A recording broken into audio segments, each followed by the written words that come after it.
Hello. Hello. Hello.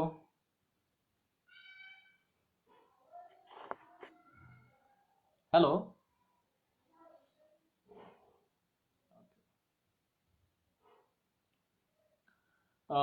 Vicky दादा, माझा आवाज पोहोचतोय का? जरा मला कमेंट मध्ये सांगाल का?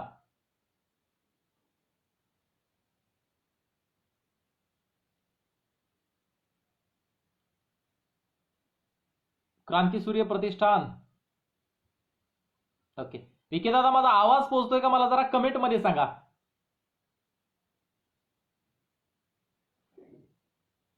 एक कमेंट कमेंट करून मला सांगा, माझा आवाज पोहोचतोय का?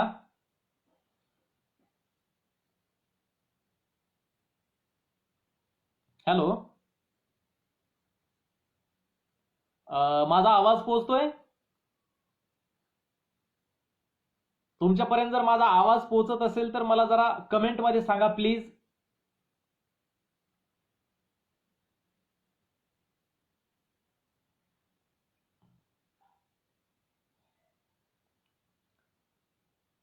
माझा आवाज पोहोचतोय? कमेंट करून सांगता प्लीज जरा. हॅलो. माझा आवाज येतोय का?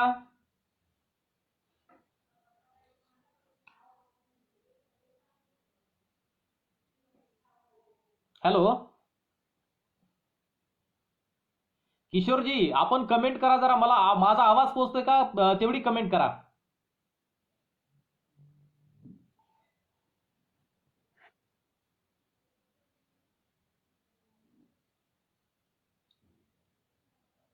हॅलो. विक्की दादा.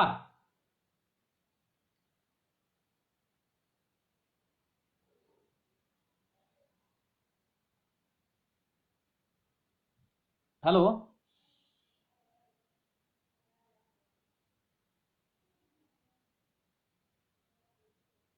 हॅलो. हॅलो. हॅलो. माझा आवाज पोहोचतोय?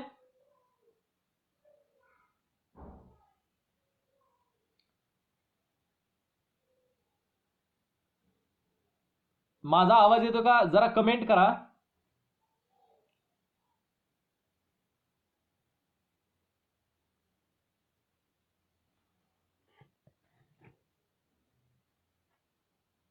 हॅलो.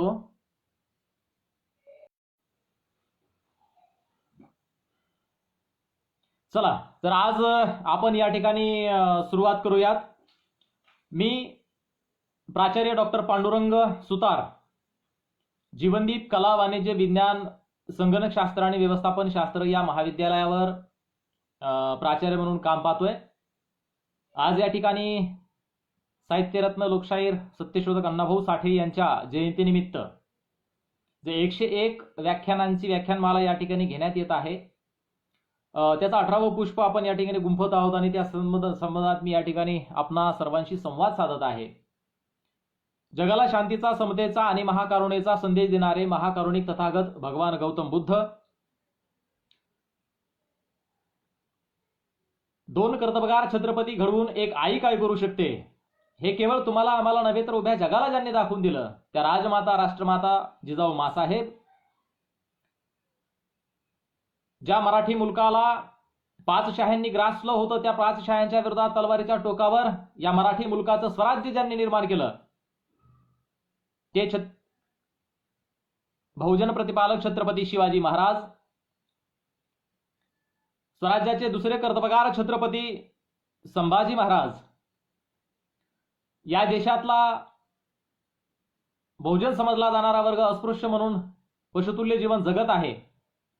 म्हणून इथल्या बहुजनांची आणि त्यांच्या पशुतुल्य जीवनाची अस्पृश्यच्या नावाखाली होणारी जी हाल अपेष्ट आहे, म्हणून इथल्या बहुजनांची माणूस असल्याची सर्वात प्रथम ज्यांना जाणीव झाली आणि ज्यांनी पुढील विद्येचे भांडार करण्या बहुजनांचा उद्धार म्हणून विद्येची चळवळ सुरुवात केली, ते क्रांतीसूर्य महात्मा ज्योतिबा फुले.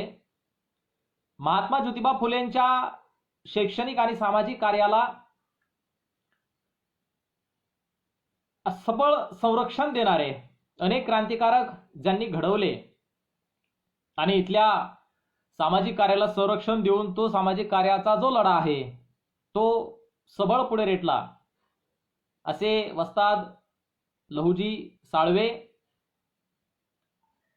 राजा असताना आपलं ऐश्वर्य उपभोगण्यापेक्षा इथे समता आणली पाहिजे आणि आपण लोकांसाठी काम केलं पाहिजे, म्हणून समतेच्या प्रवाहात आणण्यासाठी आयुष्य ज्या राजाने खर्च केलं ते राजर्षी छत्रपती शाहू महाराज.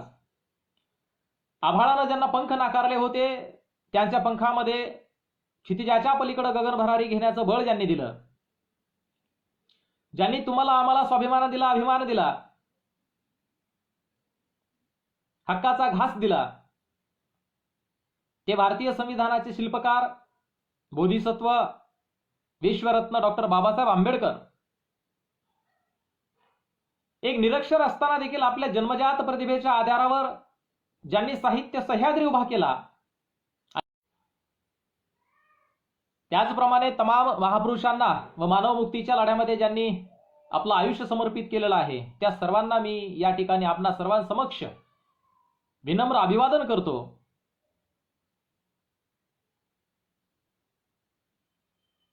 आज या ठिकाणी आपण अण्णाभाऊ साठे यांच्या विचारातील तत्वज्ञान आणि प्रासंगिकता या विषयावर संवाद साधत आहोत. तुमच्या कमेंट माझ्यापर्यंत पोहोचत नाहीत, त्यामुळे माझा आवाज कुठपर्यंत पोहोचतोय आणि जे चाललंय ते व्यवस्थित चाललंय का याची थोडीशी मला शहानिशा होत नाही. तरीही मी बोलतोय. सुरुवातीला 10 मिनिटं या फेसबुक लाईव्हच्या वेळेनंतर मी 10 मिनिटं उशिरा आलो, त्याबद्दल मी दिलगिरी व्यक्त करतो आणि आपणा सर्वांचं मी आयोजकांच्या वतीनं स्वागत करून विषयाला सुरुवात करतो. अण्णाभाऊ साठे यांच्या 101व्या जयंतीनिमित्त 101 व्याख्यानांची ही व्याख्यानमाला. अण्णाभाऊ साठेंच्या विचारांचा जागर झाला पाहिजे, अण्णाभाऊ साठेंचे विचार तळागाळात गेले पाहिजेत आणि त्यांच्या विचारावर मंथन होऊन नवीन ज्ञानाची निर्मिती झाली पाहिजे, म्हणून सुरुवात करण्यात आलेली ही व्याख्यानमाला. हिचं 18वं पुष्प गुंफत असताना अण्णाभाऊ साठे यांच्या विचारातील तत्वज्ञानावर आपण संवाद साधणार आहोत. आणि यावर बोलताना सुरुवातीला मला सांगावंसं वाटेल की अण्णाभाऊ साठे यांच्यावर 100 व्याख्यानं झाली, 1000 व्याख्यानं झाली, 500 व्याख्यानं झाली, तरी सगळे लोक अण्णाभाऊ साठेंना साहित्याच्या चौकटीमध्ये आजपर्यंत बंद केलेलं आहे. अण्णाभाऊ साठे साहित्यिक आहेत, एक अफाट लेखन आहे, त्या लेखनाच्या जीवावरच त्या लेखनावरच त्यांची ओळख आहे. परंतु त्याच्याही पलीकडे जाऊन शोध घेतला तर त्याच्या पलीकडेचे अण्णाभाऊ हे पाहिले पाहिजेत. आणि म्हणून माझं म्हणणं असं आहे की अण्णाभाऊ साठेंना साहित्याच्या चौकटीमधून बाहेर काढून जी साहित्याची केवळ साहित्याची जी चौकट लावलेली आहे या साहित्याच्या चौकटीच्या बाहेर काढून त्यांच्या विचारातील तत्वज्ञान मांडलं गेलं पाहिजे. अण्णाभाऊ साठेंच्या विचारांची प्रासंगिकता मांडली पाहिजे. अण्णाभाऊ साठे निरक्षर होते, 1.5 दिवसाची शाळा शिकले, कुठेतरी मुंबईमध्ये पाट्या वाचून शिकले, ज्ञानेश्वराकडे शिकले. या वल्गना करण्यापेक्षा अण्णाभाऊ साठे जसेही शिकले त्यांनी त्यांच्यावर पडलेल्या महापुरुषांच्या विचारांनी जे अस्तित्व निर्माण केलं. लेबर चाळीमध्ये वास्तव्यास असताना मार्क्सवादी कम्युनिस्ट पक्षाच्या ऑफिसमध्ये Sant Dnyaneshwar, Sant Namdev, Kabir, Kalidas, Rahul Sankrityayan, Khalil Gibran, Mahatma Gandhi, doctor Babasaheb Ambedkar, नासी फडके, वि. स. Khandekar, Karl Marx, Lenin, Maxim Gorky, Stalin, Tolstoy अशा अनेक विचारवंतांच्या पुस्तकाचं ज्यांनी वाचन केलं, चिंतन केलं, मनन केलं, अनेक जगातल्या सामाजिक आणि क्रांत्यांचं ज्यांनी अध्ययन केलं आणि आपलं अनुभव विश्व ज्यांनी समृद्ध केलं, ते अनुभव विश्वाचं आणि अनुभवाचं आणि विद्वत्तेचं स्वतंत्र विद्यापीठ म्हणजे अण्णाभाऊ साठे होय. मग अण्णाभाऊ साठेंच्या विचारामध्ये काय नाविन्य आहे? अगदी आम्ही अण्णाभाऊ साठेंचं साहित्य पाहिलं, अण्णाभाऊ साठेंना साहित्यिक म्हणतो, अण्णाभाऊ साठेंना साहित्याच्या पलीकडे आम्ही कधी घेऊन जात नाही. ते अण्णाभाऊ साठेंच्या विचारातलं तत्वज्ञान मांडणं गरजेचं आहे. आमचे डॉक्टर शरद गायकवाड आमचे सन्मित्र ते म्हणत असतात की क्रांतीचं कुळ आणि बंडाचं मूळ हे साहित्य असतं. साहित्य हा माणसाचा तिसरा डोळा आहे. म्हणून क्रांती करण्यासाठी साहित्य आवश्यक आहे, शिक्षण आवश्यक आहे. आणि अण्णाभाऊ साठेंचं साहित्य हे वास्तविकतेच्या आधारावर लिहिलेलं गेलेलं साहित्य आहे. काय लिहिलं अण्णाभाऊ साठेंनी? तर अण्णाभाऊ साठेंनी कधी स्वर्ग, नरक, राजा, राणी वगैरे वगैरे अशा गोष्टींवर लिहिलं नाही. अण्णाभाऊ साठेंनी काय लिहिलंय? तर अण्णाभाऊ साठेंनी आपल्या सभोवताली असलेली जी माणसं आहेत, यांचं दैन्य, यांचं दास्य आहे, ती विषमता आहे, त्या प्रकारचं जे असमतेचं वातावरण आहे, हे सगळं विशद करण्याचं काम अण्णाभाऊ साठेंनी केलेलं आहे. आणि आपल्या प्रस्तावनेमध्ये अण्णाभाऊ साठे स्वतः म्हणतात की मला कल्पनेचे पंख लावून भरारी मारता येत नाही, त्यामध्ये मी स्वतःला बिडूक समजतो. आणि मग मला कल्पनेचे पंख लावून भरारी मारता येत नाही, मी त्यामध्ये स्वतःला बिडूक समजतो. याचा अर्थ की माझ्या सभोवताली जी माझी माणसं आहेत, माझ्या सभोवतालची जी माणसं आहेत, ही काय जगतात, ही काय वागतायत, यांचं आयुष्य काय आहे, यांच्या व्यथा वेदना, त्यांचं दारिद्र्य, त्यांची विषमता, या सगळ्या गोष्टी मी उघड्या डोळ्याने पाहून माझ्या साहित्याच्या माध्यमातून लेखणीबद्ध करून तुमच्या समोर मांडतोय. म्हणून माझ्या साहित्याला वास्तविकतेची धार आहे. माझं साहित्य हे काल्पनिक नसून ते वास्तव जगाचं दर्शन आहे. आणि म्हणून अण्णाभाऊ साठे यांना इतर लेखकापेक्षा प्रमाणे ज्यावेळेला कादंबरीकार आपण ज्यावेळेला म्हणतो, ते इतर लेखक आणि कादंबरीकार आहेत, या कादंबरीकारांप्रमाणे न पाहता एक वास्तविक जगाची मांडणी करणारा संशोधक म्हणून आम्ही पाहिलं पाहिजे. आता संशोधक या शब्दाची उकल मी थोड्या वेळानं पुन्हा करणार आहे, परंतु सुरुवातीलाच मला सांगायचं की अण्णाभाऊ साठेंनी काय लिहिलं. तर अण्णाभाऊ साठेंनी कधी स्वर्ग, नरक, राजा, राणी यावर लिहिलं नाही.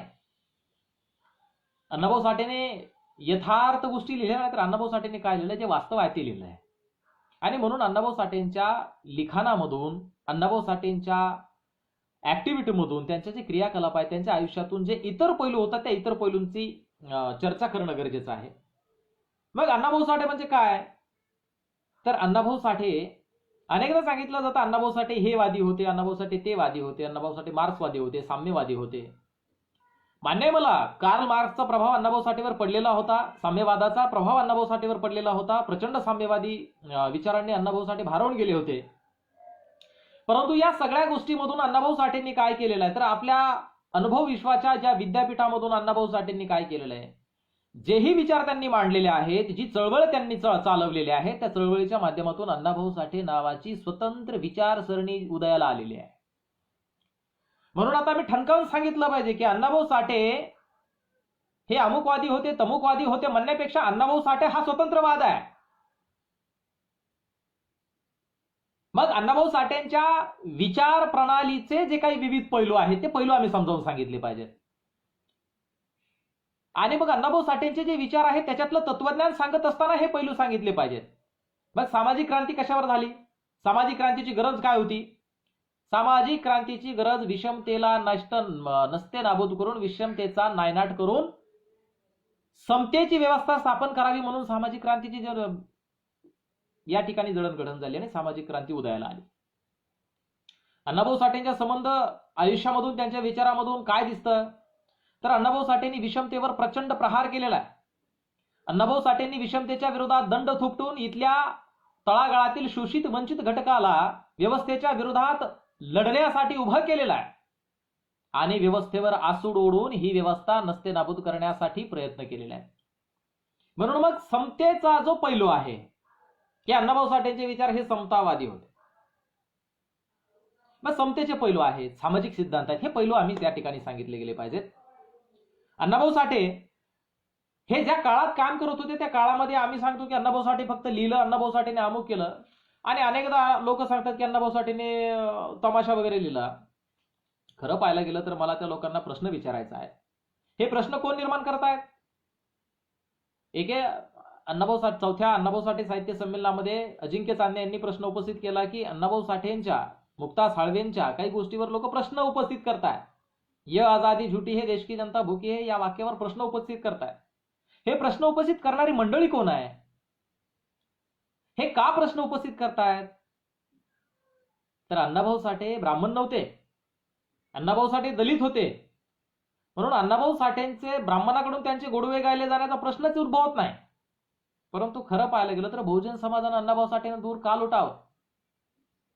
ज्यांनी या बहुजनांची दुःख या व्यवस्थेसमोर मांडली, व्यवस्थेवर आसूड ओढला, त्या बहुजनांनी अण्णाभाऊ साठेंना दूर का लोटावं?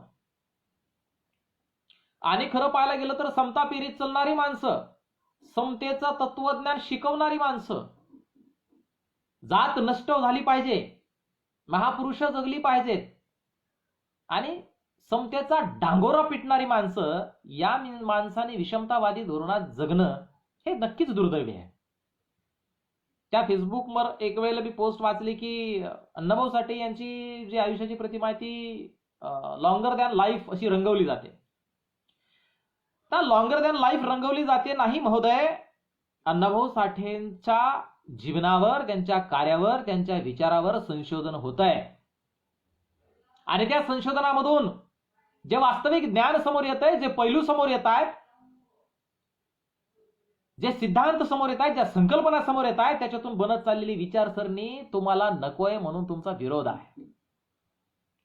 आणि खरं पाहायला गेलं तर अण्णाभाऊ साठे ही स्वतंत्र विचारसरणी उदयाला येत असताना आम्ही आजपर्यंतच्या सर्व साहित्यिकांना, सर्व वक्त्यांना आणि सर्व संशोधकांना या ठिकाणी धन्यवाद दिला पाहिजे, त्यांचे आभार व्यक्त केले पाहिजेत की त्यांनी आजपर्यंत साहित्याच्या माध्यमातून अण्णाभाऊ साठेंवर संशोधन केलं, अण्णाभाऊ साठेंच्या साहित्याची धार, अण्णाभाऊ साठेच्या साहित्याचा अर्थ आणि अण्णाभाऊंचे विविध पैलू आपणासमोर मांडले आणि अण्णाभाऊ साठेंना जिवंत ठेवलं. आम्हाला आज जे अण्णाभाऊ साठे कळले तर या संशोधकांची ही किमया आहे की जेणेकरून आम्हाला अण्णाभाऊ साठे आजपर्यंत जे वेगवेगळ्या पद्धतीने मांडले ते कळलेले आहेत. आणि म्हणून मराठी साहित्याच्या पलीकडे आता जे नवीन नवीन संशोधन होत आहे, तर मग आजपर्यंत मराठी साहित्यिकांनी जे संशोधन केलं, ज्याप्रमाणे अण्णाभाऊ साठेंना मांडलं, याच्यानंतर आता सामाजिक शास्त्राच्या संशोधकांची एक नैतिक जबाबदारी आहे की अण्णाभाऊ साठेंचे विचार विविध सामाजिक शास्त्रांच्या माध्यमातून मांडले गेले पाहिजेत. कसे मांडले गेले पाहिजेत अण्णाभाऊ साठे? तर अण्णाभाऊ साठे म्हणजे राजकीय तत्वज्ञान, अण्णाभाऊ साठेंचे राजकीय विचार यावर एक संशोधन प्रबंध डॉक्टर बाबासाहेब आंबेडकर मराठवाडा विद्यापीठाला सादर झालेला आहे आणि त्याच्यावर PhD प्रदान केलेली आहे. म्हणून अण्णाभाऊ साठे यांचे राजकीय विचार म्हणजे राजकीय तत्वज्ञान, अण्णाभाऊ साठे यांचे समाजशास्त्रीय विचार म्हणजे सामाजिक शास्त्रातील तत्वज्ञान, अण्णाभाऊ साठे यांचे ऐतिहासिक आणि इतिहास विषयासंबंधातील तत्वज्ञान, त्यांचं लेखन, हे सगळे तत्वज्ञान मांडलं पाहिजे. अण्णाभाऊ साठे यांचे आर्थिक विचार, आर्थिक तत्वज्ञान मांडलं पाहिजे. शेतकऱ्यांचे अण्णाभाऊ साठे मांडले पाहिजेत. म्हणून आता आमच्या सामाजिक शास्त्रातील संशोधकांची ती नैतिक जबाबदारी आहे की त्यांनी हे सगळी तत्वज्ञान आणि या प्रकारचं संशोधन करून मांडलं पाहिजे. आणि आता मी विषयावर येतो की नेमकं सामाजिक शास्त्रातील संशोधक अशा विविध पैलूंचा संशोधन करून, शोध घेऊन ज्या वेळेला नव्याने मांडणी करत आहेत, त्यावेळेला नवीन विचारधारा म्हणून अण्णाभाऊ साठेंचा उदय होत असताना काही लोकांच्या पोटात दुखत आहे आणि मग त्यांच्याकडून तो प्रश्न निर्माण होतोय की अण्णाभाऊ साठेंची लार्जर दॅन लाईफ प्रतिमा उभारली केली तिला. ते तुला शिकलेलं म्हणताना मला संकोचित होतो मी. मला संकोच होतो की बाबा खरंच त्या माणसाला आपण शिकलेलं म्हणलं पाहिजे का? नाही, दोष त्याचा नाही, दोष त्याच्या विचारसरणीचा आहे. त्याला ठराविक माणसापेक्षा इतर महापुरुषांकडे बघण्याची क्षमता त्याच्यामध्ये नाही. एक ठराविक विशिष्ट महापुरुषांच्या पलीकडे जाऊन इतर महापुरुष आहेत, त्यांचंही महापुरुषत्व सिद्ध होतंय, सिद्ध झालंय, हे सहन करण्याची आणि स्वीकारण्याची ताकद त्यांच्यामध्ये नाहीये. आणि म्हणून ही लोक प्रश्न उपस्थित करतायत, म्हणून ही लोक त्या प्रकारचे स्टेटमेंट करतायत. परंतु माझ्या बांधवांनो, एक गोष्ट आपण लक्षात घेतली पाहिजे की आता अण्णाभाऊ साठे यांच्या विचारावर, तत्वज्ञानावर विविध अँगलनं आणि समाजशास्त्रीय दृष्टिकोनातून अनेक संशोधक शोध घेत आहेत आणि विविध अँगलनं तो विषय मांडतायत. आणि याच संशोधनामधून अण्णाभाऊ साठेंच्या साहित्यातील तत्वज्ञान समोर येत आहे. अण्णाभाऊ साठेंच्या साहित्यातील संकल्पना, सिद्धांत, विचार प्रणाली, ह्या सगळ्या गोष्टींचा उदय होतोय. आणि म्हणून आता आम्ही साहित्याच्या चौकटीच्या पलीकडे जाऊन अण्णाभाऊ साठेंना मांडलं पाहिजे. म्हणून अण्णाभाऊ साठेंच्या साहित्यातील तत्वज्ञान मांडलं पाहिजे. मग अण्णाभाऊ साठेंच्या साहित्यातील तत्वज्ञान मांडायचे, अण्णाभाऊ साठेंच्या जीवनातील तत्वज्ञान मांडायचे. अण्णाभाऊ साठे ही स्वतंत्र विचारधारा म्हणून आपल्याला जर सिद्ध करायची असेल तर आम्हाला काही पैलूंचा अभ्यास करावा लागेल. आणि मग त्याच्यामध्ये अण्णाभाऊ साठे हे कोणाचं प्रतिनिधित्व करत होते हो? सगळ्यात महत्वाचं आहे, ज्या काळामध्ये अण्णाभाऊ साठे क्रांती करत होते, ज्या काळामध्ये अण्णाभाऊ साठेंनी क्रांती केली, ज्या काळी अण्णाभाऊ साठेंची आंदोलनं चालू होती, या काळामध्ये प्रबोधनाची साधनं कोणती होती? त्या काळामध्ये प्रबोधनाची साधनं कोणती होती? जनसंपर्काचं माध्यम कोणतं होतं? माणसाची माणसाला संपर्क करण्याचं माध्यम कोणतं होतं? सुरुवातीला आपण नाव घेऊ दूरदर्शनचं, जे टेलिव्हिजन आहे. पण खरं पाहायला गेलं तर गावकुसाबाहेर राहणारा माणूस, ज्याच्याकडं कुडाच्या भिंती ज्याला आहे, वर छप्पर नाही, छपरात राहणारा कुडाच्या भिंतीत राहणाऱ्या माणसाकडे टीव्ही किंवा लाईट वगैरे वगैरे सारख्या गोष्टी होत्या का? तर नाही. टीव्ही वगैरे हे शेटजी भटजी लाटजींच्या घरचं तो देखावा होता मोठा, त्यांच्या घरी ते असायचं. दुसरा रेडिओ. आता रेडिओ जरी मानलं तर खरं पाहायला गेलं तर आमच्या लोकांकडे ते रेडिओ वगैरे होते का? तेवढी सुबत्ता होती का? त्याच्यानंतर आहे वर्तमानपत्र. वर्तमानपत्र वाचायला आमच्याकडे काटेरी निवडुंगाच्या बाहेर, गावकुसा बाहेर जगणाऱ्या त्या जमातीमध्ये किती लोक शिकलेली होती, जी खरंच वर्तमानपत्र वाचून आमच्या सामाजिक प्रबोधनाची चळवळ अंगीकारून त्याच्या परिवर्तनाच्या वाटेनं दिशेने वाटचाल करणार होती. हे लोकांचं फार प्रमाण कमी आहे. म्हणून मग याच्यात सगळ्यात शेवटी जो पर्याय आहे, जो जनसंपर्क आणि लोकांच्या माध्यमातून जाऊन जनसंपर्क होतो, जे समाज माध्यम आहे, आणि जे प्रबोधनाचं उत्कृष्ट साधन म्हणून अण्णाभाऊ साठेंनी स्वीकारलं, ते आहे लोककला. कारण की त्या काळी लोककलेला अनन्य साधारण महत्व होतं. लोककलेच्या माध्यमातून लोक यायची, एकत्र यायची आणि त्या ठिकाणी प्रबोधन व्हायचं. मग अण्णाभाऊ साठेंनी काय केलेलं आहे, तर लोककलेला आपल्या प्रबोधनाचं साधन बनवलेलं आहे. साहित्याच्या पलीकडे बघा, अण्णाभाऊ साठेंनी लोककलेच्या माध्यमातून काय केलं, तर अण्णाभाऊ साठेंनी तमाशाचा बाज बदलला. तमाशामध्ये ज्याप्रमाणे बाईला हिनवलं जायचं, अंगभर साडी घालून कलेचं प्रदर्शन करणारी बाई आजही हिनवले जाते. तमासगीर म्हणून हिनवल्या जाणाऱ्या माणसाचं प्रतिनिधित्व करताना आणि त्यांच्या माध्यमातून जेव्हा लोककलेच्या माध्यमातून प्रबोधन करत असताना अण्णाभाऊ साठेंनी तमाशाचा बाज बदलला आणि तमाशाचं लोकनाट्यात रूपांतर केलं. जे लोकनाट्यामध्ये तमाशामध्ये जे गण होते, या गणामध्ये जे गणपतीला वगैरे देवी देवतांना वंदन केलं जायचं, हे बदललं अण्णाभाऊ साठे. प्रथम मायभू चरणा शिवा चरणा वंदून गातो कवना म्हणून अण्णाभाऊ साठेंनी सुरुवात केली. हा बदल अण्णाभाऊ साठेंनी आणला. आणि सगळ्यात मोठं, या गणगवळण बतावणीनंतर वग नाट्यामध्ये अण्णाभाऊ साठेंनी या समाजामध्ये असलेल्या ज्या विषमता आहेत, ज्या वाईट चाली आहेत, रीती आहेत, रूढी आहेत, सरकार आहे, ज्या सरकारी यंत्रणा आहेत, नेते आहेत, पक्ष आहेत, व्यवस्था आहे, ते व्यवस्थेतील सगळे प्रश्न त्या वगनाट्याच्या माध्यमातून प्रबोधनकारी स्वरूपामध्ये लोकांपर्यंत पोहोचवलेले आहेत. आणि मग यावेळेला अण्णाभाऊ साठे स्वतः रंगमंचावर काम करतात. स्वतः रंगमंचावर काम करून अण्णाभाऊ साठेंनी हे प्रबोधन करत असताना अण्णाभाऊ साठेंमधला एक लोककलावंत, अभिनेता, उत्कृष्ट गायक, लेखक, शाहीर हे विविध पैलू त्या कलेच्या माध्यमातून येतात. दुसरा महत्वाचा पैलू, अण्णाभाऊ साठेंनी कोहिनूर मिलमध्ये काम करत असताना कॉम्रेड श्रीपाद डांगे यांच्याशी संपर्कात येऊन कोहिनूर मिलमध्ये कामगारांच्या हक्कासाठी संप पुकारला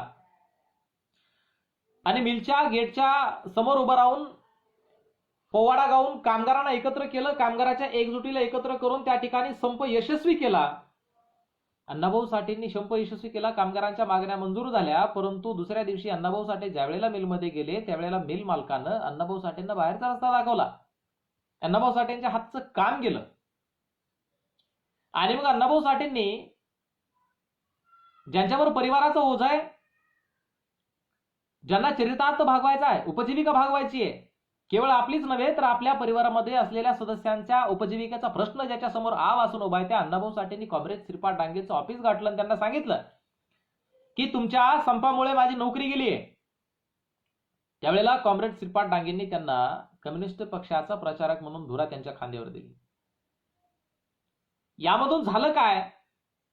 महत्वाचा घटक यामध्ये पाहण्यासारखा असा आहे, अण्णाभाऊ साठेंनी कम्युनिस्ट पक्षाची धुरा स्वीकारली, म्हणजे कामगारांचं नेतृत्व स्वीकारलं. आणि कामगारांचं नेतृत्व करत असताना कामगारांच्या व्यथा, वेदना, समस्या या भांडवलशाहीच्या विरोधामध्ये, भांडवलदारांच्या विरोधामध्ये, कारखानदारांच्या विरोधामध्ये, सरंजामदाराच्या विरोधामध्ये आणि सरकारच्या विरोधामध्ये अण्णाभाऊ साठेंनी आंदोलन केलेली आहेत. आणि मग खरं पाहायला गेलं तर आता कोरोनाच्या काळामध्ये आपण सगळ्यांनी पाहिलं असेल की सगळ्यांना जे काही नोकरदार होते, या नोकरदाराच्या महिन्याला यांच्या खात्यामध्ये पगार येऊन पडायच्या. जे व्यावसायिक होते त्यांनी कमवलेलं खाल्लं, नोकरदारांना वाली आहे. खरं पाहायला गेलं तर आजही आपण पाहतो, शेतकरी जर अडचणीत असेल तर सरकार धावून येतं, त्यांना पॅकेज देतं. नोकरदार पगारामुळे नोकरदार तर कधी अडचणीत नसतो. व्यापारी यांच्यासाठीही सरकार काहीतरी करतं, परंतु खरं गेलं तर कामगारांसाठी कुठलं सरकार काही करते का? एवढा कोरोना आला, कधी सरकारनं कामगारांसाठी फुकट काही योजना जाहीर केल्या का? कामगारांची जी पायपीट झाली, कामगारांची जी उपासमार झाली, या सगळ्या गोष्टी आपण उघड्या डोळ्याने आता पाहिलेल्या आहेत. आणि यावरून आपण समजून घेऊ शकतो की या काळामध्ये हातावर पोट असणाऱ्यांच्या मोलमजुरी करून खाणाऱ्या माणसांचं जीवन जर एवढं दयनीय असेल तर त्या 40-50-60च्या दशकामध्ये त्या हातावर पोट असणाऱ्या माणसाचं आयुष्य किती दयनीय असेल. म्हणून अण्णाभाऊ साठे त्या ठिकाणी म्हणतात, मुंबईत उंचावरी मलबार हिल इंद्रपुरी, मुंबईत उंचावरी मलबार हिल इंद्रपुरी, कुबेराची वस्ती तिथे सुख भोगती, परळत राहणारे, रात्रंदिवस राबणारे, मिळेल ते खाऊन जगती. म्हणजे एकीकडे किती दैन्य आहे, किती दास्य आहे, किती गरिबी आहे, आणि एकीकडे किती श्रीमंती आहे. ही आहेरी आणि डाहेरी वर्गाची ज्यावेळेला कारणमीमांसा अण्णाभाऊ साठे करतात, त्यावेळेला या कामगाराचा आजचं दर्शन आपल्याला होतंय. ही विचारांची प्रासंगिकता आहे अण्णाभाऊ साठेंच्या. त्यावेळेला मजुरांची जी अवस्था होती, कामगारांची जी अवस्था होती, त्यावेळेला जे कामगार, जे मजूर आहेत, जसे शोषित होते, जसे वंचित होते, आजही त्याचप्रमाणे शोषित आणि वंचित आहेत. आणि मग यांचा कैवारी कोण आहे? यांना कधी पॅकेज आलंय? कधी सरकारने यांच्यासाठी कुठले पॅकेज घोषित केले आहेत? नाही.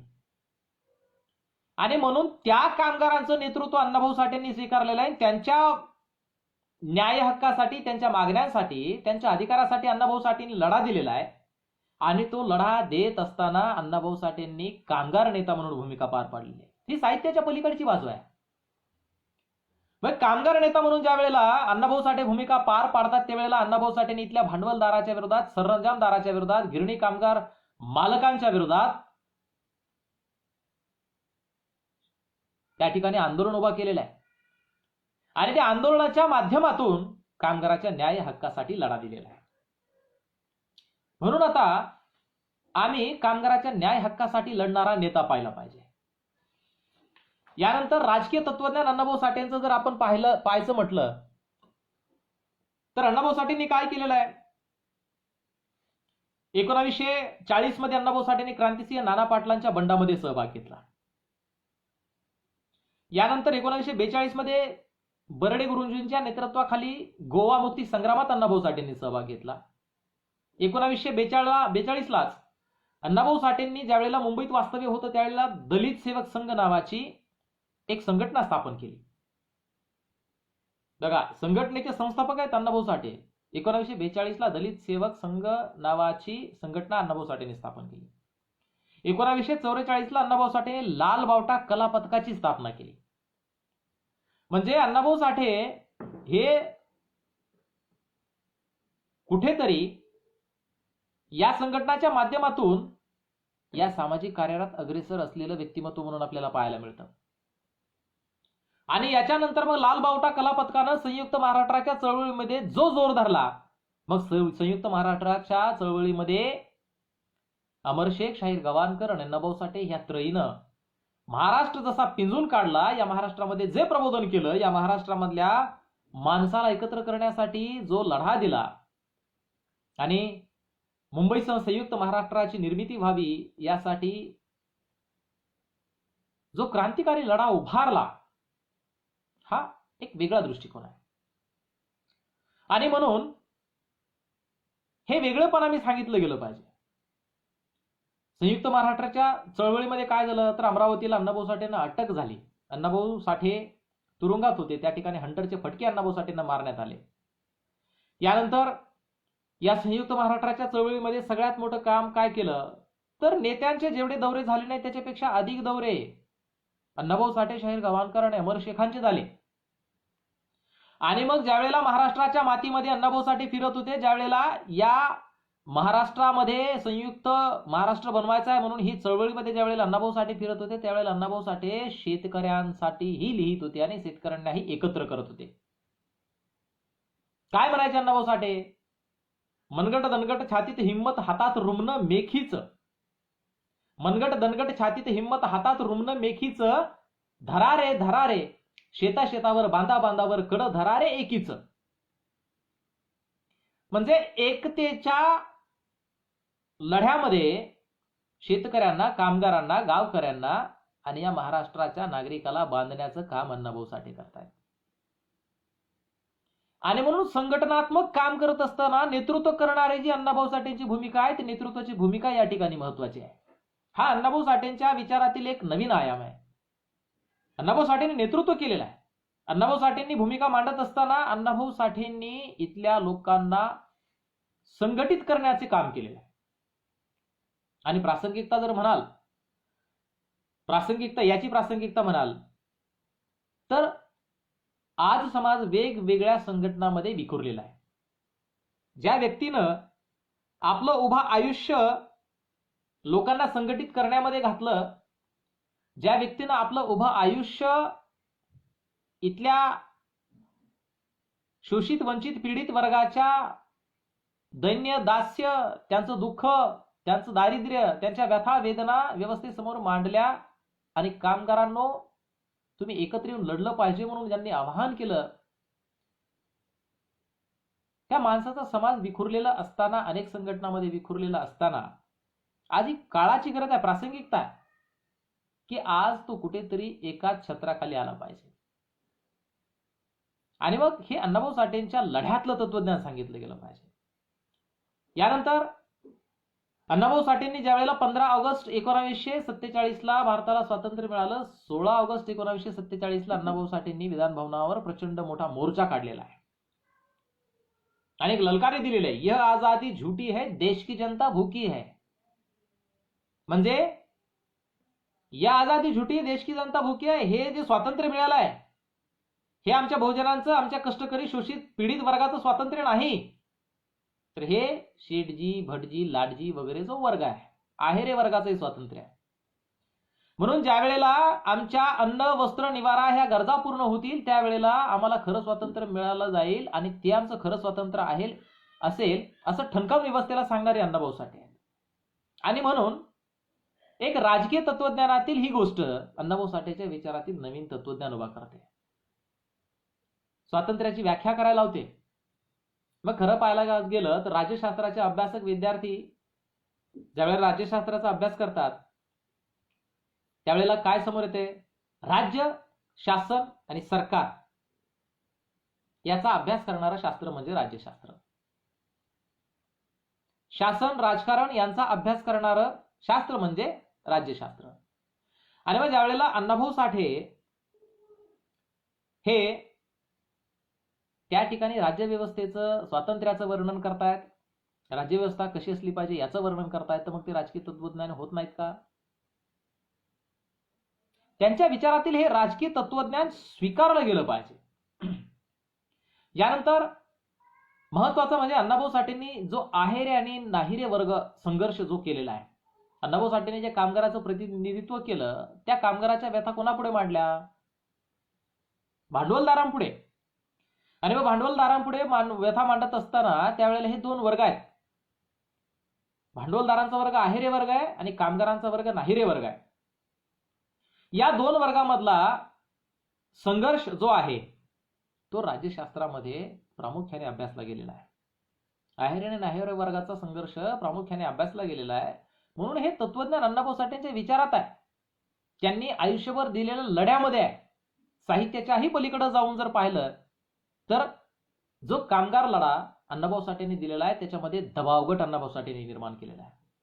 आणि राज्यशास्त्रामध्ये तुम्ही आजही आपण पाहू शकतो की या लोकशाही व्यवस्थेमध्ये दबावगट असणं फार गरजेचं आहे. सत्ताधारी पक्षाला एक प्रबळ विरोधी पक्ष असणं गरजेचं आहे. आणि याही पलीकडे आपल्या मागण्या मंजूर करण्यासाठी आणि यंत्रणेवर, व्यवस्थेवर, सरकारवर दबाव निर्माण करण्यासाठी दबाव गटाची आवश्यकता आहे. जे संघटना ज्या आहेत, जे प्रादेशिक पक्ष आहेत, संघटना आहेत, हे दबाव गटाची भूमिका पार पाडतात. म्हणून अण्णाभाऊ साठेंनी त्यावेळेला जर संघटनांच्या माध्यमातून दबाव गटाची भूमिका पार पाडली असेल तर अण्णाभाऊ साठे हे नेतृत्व करत होते हे सिद्ध होत. आणि म्हणून मग अण्णाभाऊ साठेंच्या विचारातील जे राजकीय तत्वज्ञान आहे ते या ठिकाणी दिसून येतं. यानंतर अण्णाभाऊ साठे यांनी देशभक्त घोटाळे नावाचं जे नाटक आहे, निवडणुकीत घोटाळे नावाचं नाटक आहे, पुढारी मिळाला, लोकमंत्र्याचे दौरे, हे सगळे जे नाटकं आहेत ही इथल्या राज्यव्यवस्थेवर आधारित नाटकं आहेत. नेता कशा प्रकारे घोटाळे करतो, नेता कसा असतो, नेता कसा असला पाहिजे, म्हणजे पहा, लोकशाहीवर विचार व्यक्त करणाऱ्या माणसाला तुम्ही विचारवंत म्हणता, बरोबर आहे. मग या ठिकाणची लोकशाही कशी आहे, शासन व्यवस्था कशी असली पाहिजे, यावर जर देशभक्त घोटाळे नावातून, पुढारी मिळाला नावातून, लोकमंत्र्याचे दौरे या नाटकांच्या माध्यमातून अण्णाभाऊ साठे जर विचार मांडत असतील तर अण्णाभाऊ साठे हे राजकीय तत्वज्ञ होतात.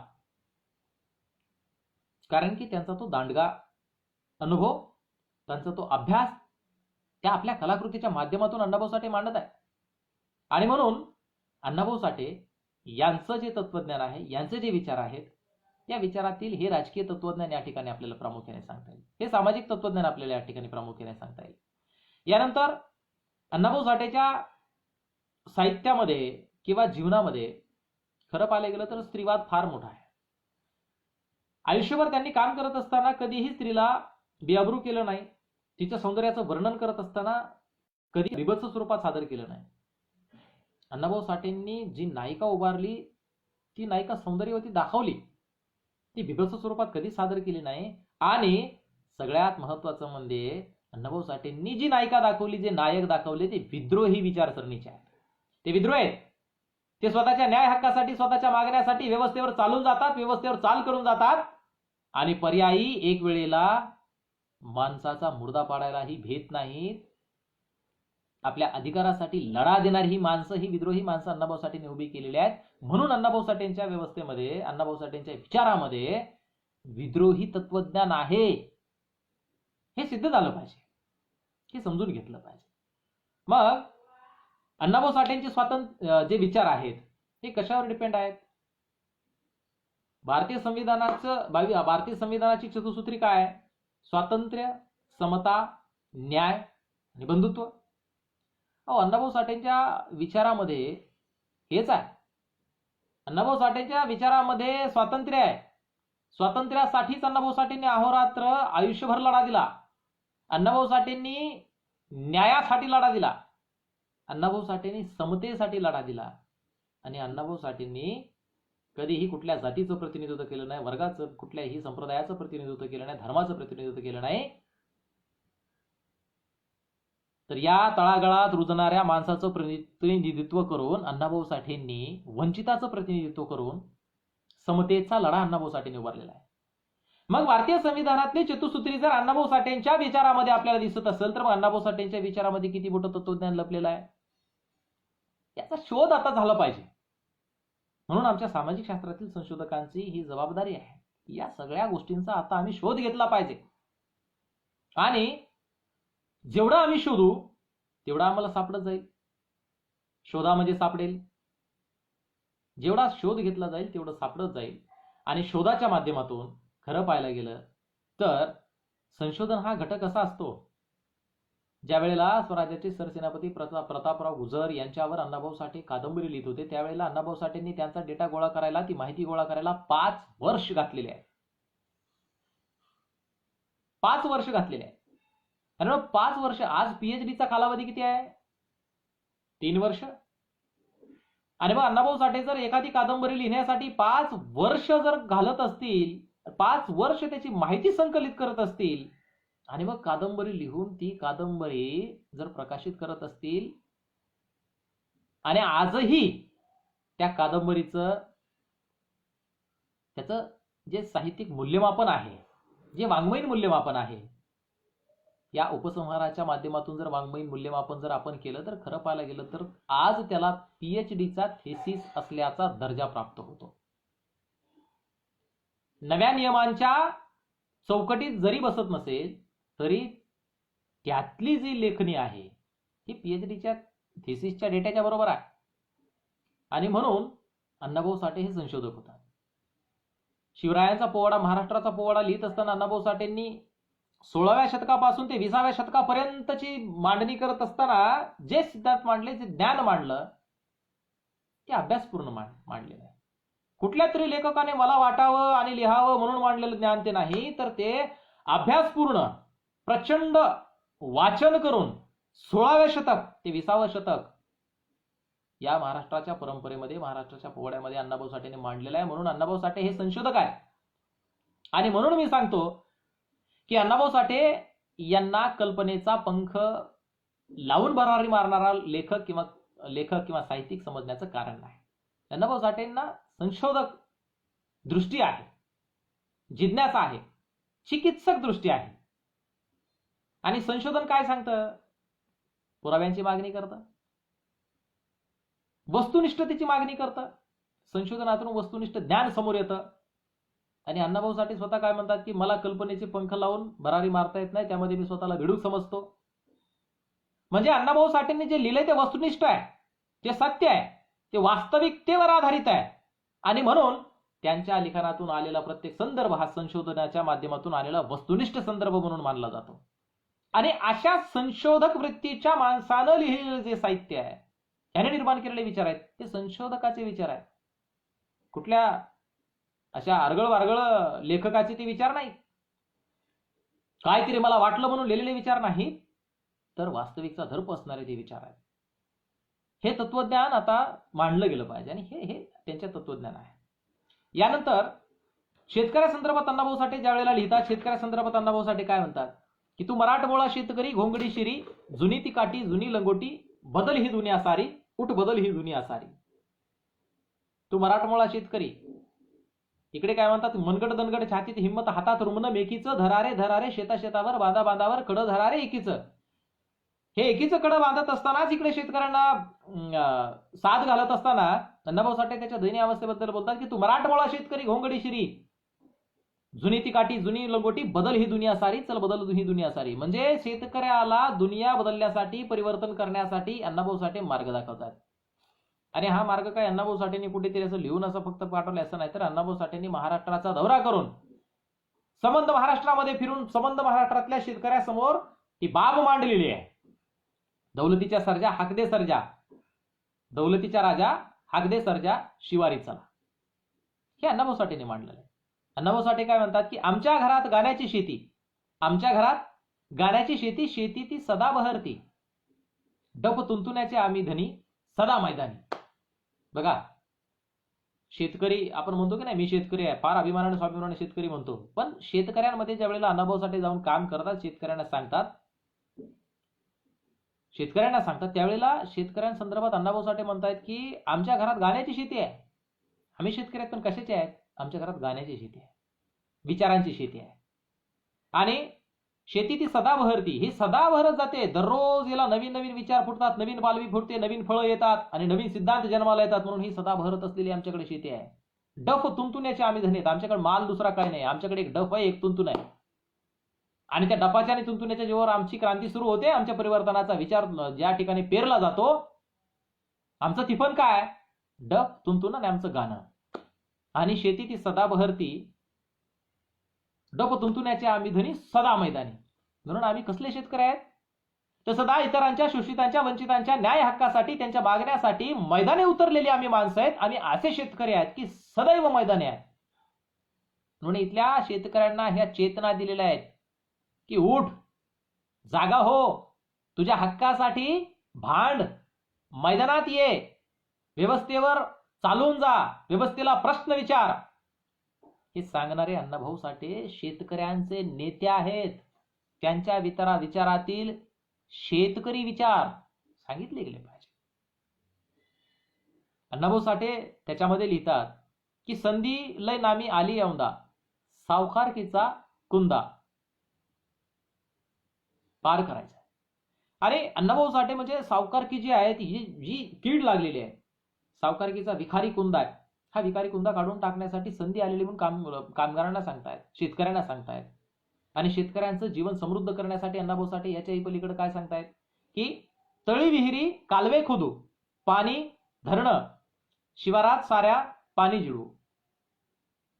म्हणजे बघा, जलयुक्त शिवार निर्माण करून शेतकरी संपन्न करण्याचं तत्वज्ञान अण्णाभाऊ साठेंनी मांडलेलं आहे. अण्णाभाऊ साठेंनी असं काल्पनिक नाही मांडलं की मला वाटतंय कुठेतरी पाऊस पडावा आणि तो यावा शेतकऱ्यांच्या शेतामध्ये, उभारावं सगळं पीक आणि करावं शेतकऱ्यांना मालामाल. हे असं लेखन नाही मांडलं अण्णाभाऊ साठेंना. अण्णाभाऊ साठेंना स्पष्ट मांडलंय की तळी विहिरी कालवे खोदू, पाणी अडवू, पाणी जिरवू, बंधारे बांधू, विहिरी बांधू. ह्या सगळ्या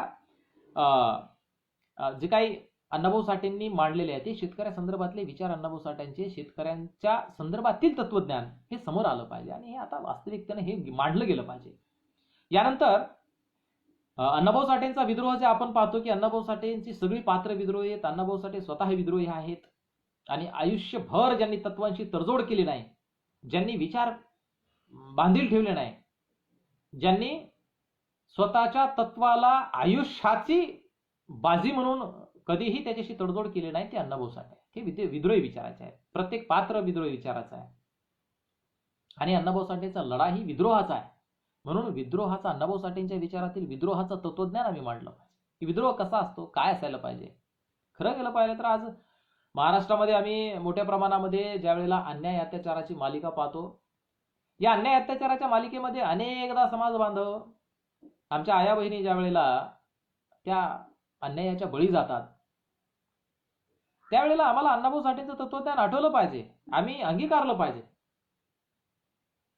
ज्या महापुरुषाचं नाव घेऊन आम्ही जगतोय, ज्या महापुरुषाला आम्ही पाहतोय, ज्या महापुरुषांचं नाव घेऊन आम्ही आमचा महापुरुष म्हणतोय, आमची अस्मिता म्हणतोय, त्यांनी आपल्याला विद्रोह करायला सांगितलेला आहे. आणि खरं पाहायला गेलं तर विद्रोह करून कधीतरी आम्ही चाल करून गेलं पाहिजे. मला मारलं, आपण तरी कधीतरी मारलं पाहिजे. आम्ही विद्रोह केला पाहिजे, आमच्या हक्कासाठी विद्रोह केला पाहिजे. आम्ही आमच्यावर झालेल्या अन्यायाच्या विरोधामध्ये विद्रोह केला पाहिजे. आम्ही आमचे जे अधिकार आहेत त्या अधिकारासाठी विद्रोह केला पाहिजे. अरे हा विद्रोह अण्णाभाऊ साठेंनी त्यांच्या उभ्या हयातीत आम्हाला सांगितलाय. म्हणून अण्णाभाऊ साठेंच्या विचारातील विद्रोही तत्वज्ञान ही आजची प्रासंगिकता आहे, त्यांच्या विचाराची गरज आहे. एकीकडे समाजावर अन्याय होत असताना, योजना दुसरीकडे फिरवत असताना, सामाजिक बांधिलकी ज्या वेळेला समाजाला घालून दिलेली आहे, याच्यामध्ये ज्या वेळेला विषमता पेरली जाते, या विषमतेच्या विरोधामध्ये विद्रोह गरजेचा आहे. म्हणून आता हे तत्वज्ञान समोर आणलं पाहिजे, हे तत्वज्ञान आता मांडलं पाहिजे. यानंतर अण्णाभाऊ साठे यांच्या तत्वज्ञानामध्ये स्वाभिमान नावाचा एक प्रचंड मोठा घटक दिसतो. पहा, ज्याने आपली लेखणी कधी म्हणजे कधीही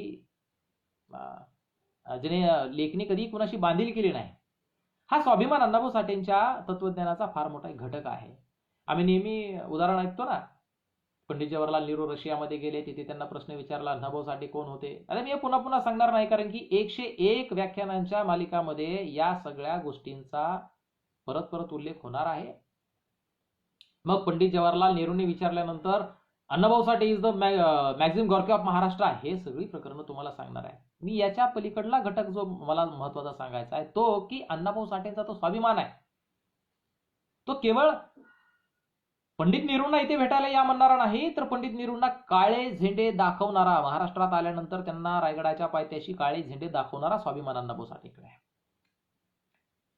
हा स्वाभिमान आज समाजाला शिकवणं गरजेचं आहे. आज समाज कुठल्या दिशेने जातोय? ग्रामपंचायतचं तिकीट मिळावं, पंचायत समितीचं मिळावं, जिल्हा परिषदचं मिळावं, नेत्याने बोलवलं तर आम्ही दात पुडुस्तर तोंड फुटुस्तर पळणारी माणसं आमच्याकडे आहे.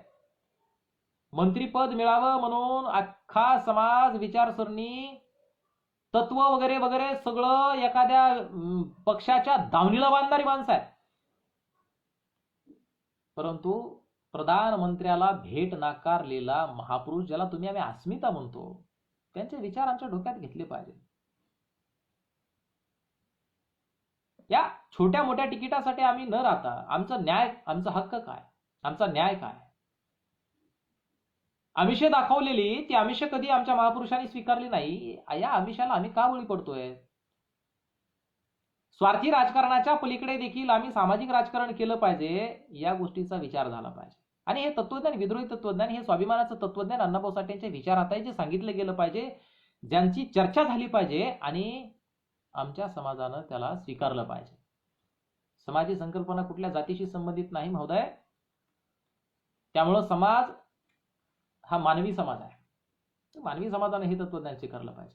कारण की महापुरुषानं कधीही कुठल्या जातीचं प्रतिनिधित्व केलेलं नसतं आणि केलेलं नाही. अण्णाभाऊ साठे त्याला अपवाद नाही. अण्णाभाऊ साठेंनीही कुठल्या जातीचं, धर्माचं, संप्रदायाचं प्रतिनिधित्व केलं नाही, तर मानवी समाजाचं प्रतिनिधित्व केलं. जे शोषित आहेत, जे उपेक्षित आहेत, जे वंचित आहेत, ज्यांचं दैन्य, दास्य या व्यवस्थेसमोर मांडण्याचं काम अण्णाभाऊ साठेंनी केलेलं आहे. यानंतर महत्वाचं म्हणजे की अण्णाभाऊ साठे काय होते, तर अण्णाभाऊ साठे कुठेतरी धर्मनिष्ठ, संप्रदायनिष्ठ नव्हते, तर ते व्यक्तिनिष्ठ होते. अण्णाभाऊ साठे राष्ट्रनिष्ठ होते. आणि अण्णाभाऊ साठेंनी राष्ट्रनिष्ठ या देशाची घडी बसवत असताना, राष्ट्रनिष्ठ म्हणून काम करत असताना अण्णाभाऊ साठेंनी कधीही जात धर्म वगैरे पाहिलेला नाही. आणि म्हणून मग अण्णाभाऊ साठेंच्या लिखाणामध्ये कधी जात आली का? कधी नाही असं झालं पाहिजे, हे असं काही नाही आलेलं. अण्णाभाऊ साठे काय म्हणतायत की जो उपेक्षित वर्ग आहे त्याच्या न्याय हक्कासाठी अण्णाभाऊ साठेंची लेखणी ज्या वेळेला व्यवस्थेवर आसूड ओढते, त्यावेळेला या व्यवस्थेच्या विरोधात असलेला जो उद्रेक आहे त्या अण्णाभाऊ साठेंच्या साहित्यातील आणि त्यांच्या विचारातील तत्वज्ञान आहे. आणि याची प्रासंगिकता आजही आम्ही या गोष्टी स्वीकारल्या पाहिजेत. आज आम्ही पाहतो की अण्णाभाऊ साठे हे प्रचंड विज्ञानवादी विचारवंत आहे, प्रचंड विज्ञानवादी. पहा, खेड्यापाडी ज्या वेळेला निरक्षर लोक असतात, निरक्षर लोकांना जर कुठेतरी देवाचं, भूताचं, कशाचं जे भय आहे त्यांच्या मनावर जर लादलं, तर ती माणसं गुलामगिरीमध्ये आणि वैचारिक गुलामगिरीमध्ये ढकलली जातात. आपण म्हणतो की शिकलेला माणूस ढकलला जात नाही. शिकलेला माणूस हा या सगळ्या नैसर्गिक घटनांची कारण मीमांसा करत असतो, कार्यकारण संबंध जोडत असतो. आणि शिकलेला माणूस हा कार्यकारण संबंध जोडून विज्ञानाची मीमांसा करून त्याचा कार्यकारण शोध घेत असतो. म्हणून तो अंधश्रद्धाळू नसतो. अण्णाभाऊ साठे, आणि एकीकडे म्हटलं तर अण्णाभाऊ साठे 1.5 दिवस शाळा शिकले. अरे प्रचंड विज्ञानवादी माणूस अण्णाभाऊ साठे. ज्यावेळेला 1942ला अण्णाभाऊ साठेंनी दलित सेवक संघाची स्थापना केली मुंबईमध्ये, त्यावेळेला घरामध्ये वाटेगावला अण्णाभाऊ साठे परतले. बाबासाहेबांकडे वळल्यानंतर बाबासाहेबांच्या विचारांनी प्रभावित होऊन ज्या वेळेला देवी देवतांना दिली मुठमाती, संविधानकर्त्याच्या बाबासाहेब आंबेडकरांसाठी असे शब्द लिहून ज्या वेळेला हे देवी देवतांचं सगळं थोतांड अण्णाभाऊ साठे नाकारतात, आणि त्या वेळेला अण्णाभाऊ साठे काय करतायत, मुंबईहून घरात वाटेगावला येत आहेत. घरामध्ये बाळ आणि बाळंती नसताना घरामध्ये असलेले सगळे देवाचे टाप, घरामध्ये असलेला देवारा बाळवत्यात, त्या बाळाच्या बाळवत्यामध्ये एक भरतायत आणि सगळा बाळवत्याचं गाठोडं बांधून त्या वारणा नदीच्या खोऱ्यामध्ये जाऊन ते विसर्जित करतायत. आणि मग अण्णाभाऊ साठे लिहित आहेत की खंडोबाला दिली सोडचिठ्ठी बाबासाहेबांसाठी आणि देवी देवतांना दिली मुठमाती डॉक्टर बाबासाहेब आंबेडकरांसाठी. हे तत्वज्ञान आम्ही सांगितलं गेलं पाहिजे की प्रचंड विज्ञानावर निष्ठा असणारं अण्णाभाऊ साठे यांचे विचार, की अण्णाभाऊ साठेंच्या विचारातलं तत्वज्ञान काय आहे, तर ते विज्ञाननिष्ठ आहे. हे असे पैलू वेगवेगळे पैलू आहेत. कुठला पैलू आहे? सगळ्यात महत्वाचा पैलू की विज्ञाननिष्ठ तत्वज्ञान आहे त्यांच्यामध्ये. खरं पाहायला गेलं तर समाजामध्ये आज प्रचंड अंधश्रद्धेच्या गर्तेत गाडला गेलेला समाज आहे. देवी देवताच्या नावाखाली असा ढवळून निघलेला समाज, याची किती लूट होते, किती पिळवणूक होते, हे समाजाला दिसून येत नाही. आणि आज प्रासंगिकता म्हणजे अण्णाभाऊ साठेंच्या या विचारांची किंवा या तत्वज्ञानाची प्रासंगिकता अशी आहे की अनेक बाजूने ज्या संघ संघटना ज्या काम करतायत, या सगळ्या या व्यूहरचनेमध्ये काम करतायत. की बुद्धाच्या तत्वज्ञानाकडे जात असताना कुठेतरी दैववादी विचारांचा उद्रेक आणि उल्लेख केला जातो, आणि त्या ठिकाणी ही आमची परंपरा आहे वगैरे वगैरे सारख्या वल्गना करून माणसाला तिथे थोपवलं जातं. परंतु खरं पाहायला गेलं तर अण्णाभाऊ साठे विचार काय होते, आम्ही अस्मिता म्हणतो, आम्हाला अस्मिता म्हणायचंय, आम्हाला फक्त तोंडामध्ये अण्णाभाऊ साठे ठेवायचे. वामनदादा जसं म्हणतात ना, डॉक्टर बाबासाहेब आंबेडकरांच्या क्रांती संदर्भात बाबासाहेबांना वामनदादा म्हणतात की भीमा तुझ्या मताचे जर 5 लोक असते, भीमा तुझ्या मताचे जर 5 लोक असते, तलवारीचे तयाच्या न्यारेच टोक असते, वाणीत भीम होता, कर्णीत भीम असता. वाणीत भीम होता, कर्णित भीम असता, अरे वर्तन तुझ्या पिलांचे सारेच चोख असते, भीमा तुझ्या मताचे फक्त 5 लोक असते. आणि म्हणून मग खरं पाहिलं की तर हा विचार काय, आम्ही पुरुषाला आमचं म्हणतो, महापुरुषाला आमचं म्हणतो, पण त्यांचे विचार स्वीकारतो का? अण्णाभाऊ साठेंना अस्मिता म्हणणाऱ्या माणसांनी अण्णाभाऊ साठेंचे विचार स्वीकारलेले आहेत का? मग अण्णाभाऊ साठे नावाची अस्मिता ही काय फक्त बोलण्यापुरती आहे का? अण्णाभाऊ साठेंची अस्मिता ही फक्त जयंतीपुरती मर्यादित आहे का? अण्णाभाऊ साठे नावाचा महापुरुष आणि त्यांची अस्मिता फक्त आम्ही बोलण्यापुरतं आम्ही माणसाला उद्घोष करण्यासाठी वापरणार आहोत का? तर नाही. अण्णाभाऊ साठेंच्या विचाराची पेरणी ही आजही तळागाळात समाजात झाली पाहिजे की अण्णाभाऊ साठेंनी नेमकं काय सांगितलेलं आहे. ज्या अण्णाभाऊ साठेंची गल्लीमध्ये जयंती साजरी करतो त्या जयंतीच्या माध्यमातून सांगितलं गेलं पाहिजे की अण्णाभाऊ साठे हे प्रचंड विज्ञाननिष्ठ होते, त्यांनी अंधश्रद्धेवर आसूड ओढलेला आहे. मर्याईचा गाडा नावाच्या कादंबरीमधून अण्णाभाऊ साठेंनी आखाडामध्ये होणारे जे कोंबडे बकरे आहेत हे थांबवण्याचं सांगितलेलं आहे. रोगराई मिटवत असताना त्या ठिकाणी काय गरजेचं आहे? डॉक्टर गरजेचा आहे, स्वच्छता गरजेची आहे, नवीन विचारांची गरज आहे, हे दाखवणारा नाना पाटील नावाचा नायक त्या मर्याच्या गाड्या कादंबरीमधून अण्णाभाऊ साठेंनी दाखवून दिलेला आहे. म्हणून अण्णाभाऊ साठेंचे अंधश्रद्धेच्या विरोधात असलेले विज्ञाननिष्ठ विचार आणि ते तत्वज्ञान हे सांगितलं गेलं पाहिजे. याच्या समाजाची मोठी प्रासंगिकता आहे. एकीकडे याच्याही पलीकडे जाऊन मला एक महत्वाचं सांगावंसं वाटेल. अण्णाभाऊ साठेंची सुरुवात निरक्षरतेपासून झाली. साक्षरतेच्या युगामध्ये ज्यावेळेस अण्णाभाऊ साठेंनी प्रवेश केला त्यावेळेला आपल्या अफाट वाचनाच्या जीवावर त्यांनी अनुभव विश्व समृद्ध केलं आणि अनुभव विश्व समृद्ध करून अण्णाभाऊ साठेंनी त्या ठिकाणी स्वतःचं अनुभवाचं एक विद्यापीठ निर्माण केलेलं आहे, एक स्वतंत्र विचारसरणी निर्माण केलेली आहे. आणि याच्यामध्ये मग वेगवेगळ्या विचारसरणीचा अंगीकार करत त्या विचारसरणीमधून मग मार्गक्रम करत असताना शेवटी अण्णाभाऊ साठे आंबेडकरवादाकडे आलेले आहेत. आणि मग आंबेडकरवादी विचारसरणीचा ज्यावेळेला अण्णाभाऊ साठेंनी स्वीकार केला, बुद्धाची शपथ अण्णाभाऊ साठेंनी लिहिलं. जी सगळ्यात गाजलेली कादंबरी फकीरा आहे, त्या फकीराचं अण्णाभाऊ साठेंनी ज्यावेळेला अर्पण बाबासाहेबांच्या झुंजार लेखणीला केलं त्यावेळेला आंबेडकरवादी अण्णाभाऊ साठे आम्ही समजून घेतले पाहिजेत आणि सांगितले पाहिजे.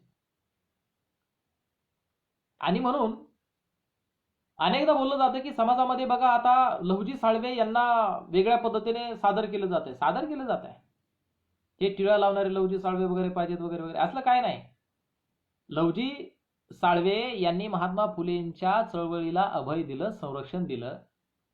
म्हणजे लहुजी साळवे हे ब्राह्मणी विचारानं प्रेरित नव्हते, तर लहुजी साळवे हे खरं पाहायला गेलं तर आमच्या बुद्धिजीवी विचाराने प्रेरित होते, सामाजिक परिवर्तनाच्या दिशेने प्रेरित असणारे लहुजी साळवे आहेत, हे सांगितले गेले पाहिजेत.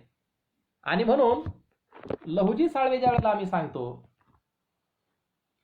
त्यावेळेला स्वतःची नात मुक्ता साळवेला महात्मा ज्योतिबा फुल्यांच्या शाळेमध्ये घालणारे लहुजी साळवे सांगितले गेले पाहिजे.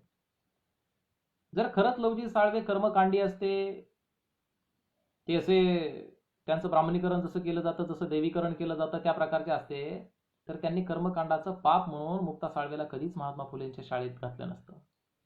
या देशातली बहुजनांची पहिली मुलगी, पहिली स्त्री विद्यार्थिनी मुक्ता साळवे आहे. आणि ती कुणाची नाते? लहुजी साळवेंची नाते आहे.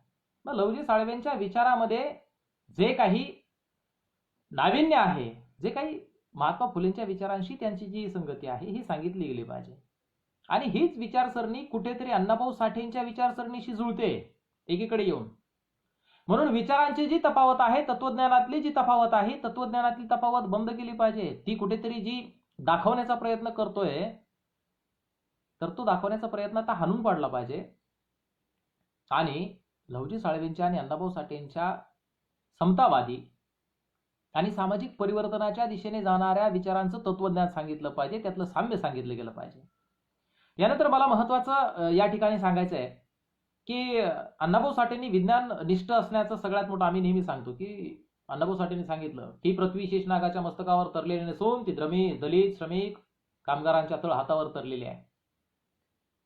याच्यातलं तत्वज्ञान सांगा. अरे 12,000 वर्षापासून आम्हाला जे सांगितलं गेलं, शेकडो वर्षापासून आम्हाला जे सांगितलं गेलं, हजारो वर्षापासून आम्हाला जे सांगितलं गेलं, ते तत्वज्ञान एका वाक्यामध्ये हाणून पाडणारा महान साहित्यिक आणि महान विचारवंत म्हणजे अण्णाभाऊ साठे. एवढ्या वर्षाचं तत्वज्ञान आहे जे आमच्या मनावर बिंबवलेलं होतं की पृथ्वी शेषनागाच्या मस्तकावर तरलेली आहे, म्हणजे हिचा पालनहार कुणीतरी वेगळा आहे, हिचा तारणहार वेगळा आहे. अण्णाभाऊ साठेंनी नाम सांगितलं नाही, कोणी शेषनाग नाही, कुणी पालनहार नाही, कुणी तारणहार नाही. तर या ठिकाणी दलित, श्रमिक, शोषित जो कामगार आहे, यानं आपल्या मजुरीनं ही पृथ्वी तोलून धरलेली आहे. याने जर काम नाही केलं तर ही नष्ट होईल, कारण की याने जर शेतकऱ्याने पिकवलं नाही तर लोक खाणार नाही, कामगारानं काम केलं नाही लोकांच्या गरजा भागणार नाही. हे तत्वज्ञान अण्णाभाऊ साठेंचं विज्ञाननिष्ठ तत्वज्ञान सांगितलं गेलं पाहिजे. यानंतर महत्वाचं म्हणजे अण्णाभाऊ साठेंनी ज्याप्रमाणे इतिहास लेखनशास्त्र अण्णाभाऊ साठेंच्या विचारामध्ये दिसून येतं, ते अण्णाभाऊ साठेंनी मी सांगितलं की प्रतापराव गुजरांच्या याच्यावर जी कादंबरी लिहिली अग्निदिव्य, यानंतर अण्णाभाऊ साठेंचं महाराष्ट्राचा पोवाडा असेल, महाराष्ट्राची परंपरा असेल वगैरे वगैरे, हे इतिहास लेखन त्यांच्या जे वर्णन आहे हे संशोधन आहे. हे इतिहासाचे सगळे मुद्दे अभ्यासपूर्ण शोधून काढलेले आहेत अण्णाभाऊ साठेंनी. त्यांच्या विचारातील ते तत्वज्ञान आहे. त्यांच्या विचारामध्ये त्यांनी जे मांडलं ते मांडलेलं एक नवीन तत्वज्ञान आहे. बरं, अर्थशास्त्री जाणीवा अण्णाभाऊ साठे ज्या वेळेला उद्धृत करतात त्यावेळेला असं दिसून येतं की अण्णाभाऊ साठे हे वास्तविकतेचं अर्थशास्त्र जगतात. नफा आणि तोटा, उत्पादन आणि वितरण या अर्थशास्त्रीय सिद्धांताच्या पलीकडे जाऊन अण्णाभाऊ साठे ज्या वेळेला सांगतात की ये आजादी झुटी है, देश की जनता भुकी है, म्हणजे या ठिकाणच्या लोकांच्या ज्या वेळेला अन्न, वस्त्र, निवारा ह्या गरजा पूर्ण होतील त्यावेळेला इथलं खरं स्वातंत्र्य असेल. मग अन्न, वस्त्र, गरजा, निवारा कधी पूर्ण होईल? तर या लोकांच्या हाताला काम असेल तर. मग या लोकांच्या हाताला काम कधी मिळेल? तर या देशामध्ये उद्योग व्यवसाय असतील तर. या देशामध्ये उद्योग व्यवसाय करण्यासाठी फक्त भटजी शेटजी लाटजींचीच निर्मिती झाली पाहिजे का? तर नाही. प्रत्येक माणसाच्या हाताला काम असलं पाहिजे, त्याच्यातून अर्थार्जन झालं पाहिजे. माकडीचा माळ ज्या वेळेला अण्णाभाऊ साठे लिहितात त्यावेळेला त्या चिरागनगर मधली भूत नावाचा अण्णाभाऊ साठे ज्या वेळेला लिहितात त्यावेळेला काय सांगतात अण्णाभाऊ साठे त्याच्यामध्ये?